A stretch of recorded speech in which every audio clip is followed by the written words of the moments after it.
are busy now. Will you please try your call again later?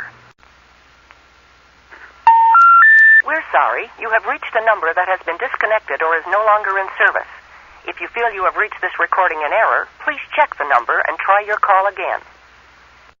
By the middle of the 20th century, the playground, that is, AT&T's telephone switching network, was largely formed, at least in its broad outlines.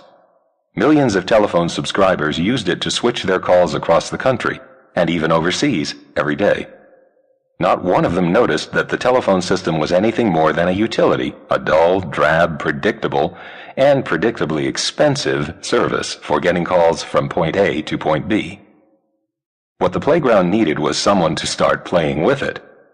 David Condon, that's a pseudonym, would turn out to be that person. Condon was in a Woolworth's store in 1955 when he heard a sound that transfixed him. Louder than the background noise of the other shoppers in the store, it was also ear-catching, increasing in pitch and then decreasing. Not pure, but warbling. If a pure musical note was still water, this was water with ripples in it. Condon scanned the store, trying to see past the other customers. Where was it coming from? There. He walked over to the counter, to the thing that was making the noise. A small electric motor and air compressor were connected to a brightly colored plastic toy.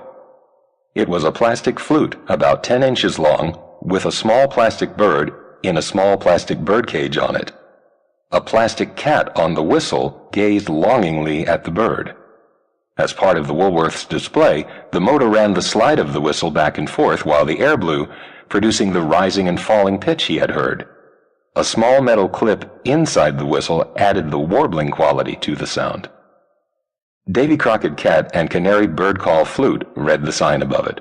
A picture showed Davy Crockett in his trademark coonskin cap, playing his flute, while songbirds swooped down, attracted by the magical melody. It was 49 cents. It was perfect. The whistle soon found itself under the knife. Wire cutters snipped off the plastic birdcage, freeing the canary. A soldering iron melted the plastic under the canary itself, freeing it still further, all the way into the garbage can. Condon borrowed some equipment from the lab at the school where he was studying for his master's degree in chemistry. He took a motor from a chemical mixer, a blender for chemistry labs, basically, and mounted an aluminum disc on it. He placed some tape on the disc to make an insulated spot that would break an electrical connection as the disc spun. He adjusted the speed until a borrowed pulse counter told him that it was rotating 20 times a second. He used a signal generator to feed a precise tone through this contraption. It made a warbling noise, a bit like a buzz but more pleasant. He adjusted the tone until it was centered in pitch about 2 octaves above middle C, 1,000 cycles per second, or 1,000 hertz as the engineers say. He adjusted the slide on the cat and canary bird call flute until it, too, made a 1,000 hertz tone when he blew it. Then he turned his attention to the bronze phosphor metal clip in the whistle.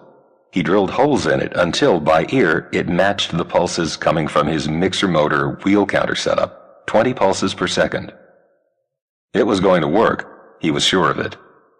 He waited for night to fall.